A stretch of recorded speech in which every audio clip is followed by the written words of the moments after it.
If you think the gods were symbols of justice, then you are mistaken.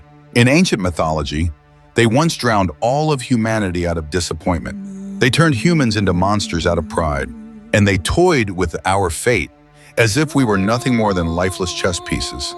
This is not a story about the evil of mankind. It is about the 5 most terrifying things the gods have ever done to humanity itself. In mythology, the Great Flood was not merely a natural disaster.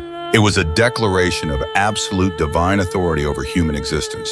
When humanity became violent, deceitful, and crossed the moral boundaries set by the gods did not seek to reform them, did not distinguish between right and wrong, and did not judge individuals one by one. They chose the simplest solution: total erasure. In Greek mythology, Zeus did not strike down the wicked with lightning. He submerged the entire world beneath water. The good died alongside the evil. Children perished alongside tyrants. Individual guilt lost all meaning once the gods viewed humanity as a single entity that had become defective. The true terror lies not in the power of the water, but in the nature of the judgment, cold, emotionless, and beyond appeal. The Great Flood reveals a mindset fundamentally different from human morality. To the gods, life itself is not the highest value. Order is. When order collapses, humans become obstacles to be removed. The gods do not hate humanity, they are disappointed. And in mythology, divine disappointment always leads to mass extinction. Story number 2. Death, no matter how cruel, is still an ending. It closes pain, shuts down consciousness, and releases a human from the need to keep enduring. But in mythology, the gods rarely choose death. They choose something far more terrifying, a punishment with no ending.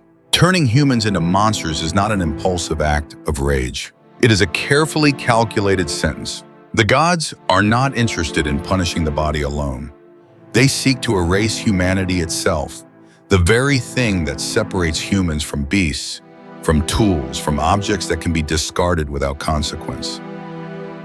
Medusa was once human. She had a face, and the right to be seen and loved. Arachne was once an artisan, defined by skill, pride, and creation. Lycaon was once a king with power, status, and a voice. They were not demons. They did not seek to destroy the world. Their greatest crime, by human standards, was simply this: they crossed a boundary they were never meant to approach. But to the gods, that boundary is absolute. A word spoken too boldly, a talent that shone too brightly, a pride that rose too close to comparison. Sometimes it was not even an action. It was merely existing in the wrong place, at the wrong moment, under the gaze of a god who did not wish to be reminded that divinity could be challenged. The punishment that followed was never meant to correct behavior. There was no path to redemption, no trial, no return to being human. When the gods turn a human into a monster, they do not merely alter form. They strip away every right that defines a human life: the right to be loved, the right to communicate, the right to belong. Even solitude becomes permanent. This is the true horror of the transformation. The monster is not allowed to die like a human, but is also forbidden to live like one.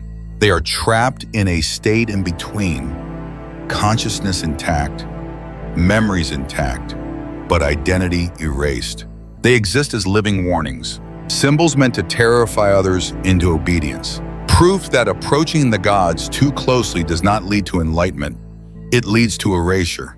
In mythology, justice is not designed to protect human life. It exists to preserve divine honor and cosmic order.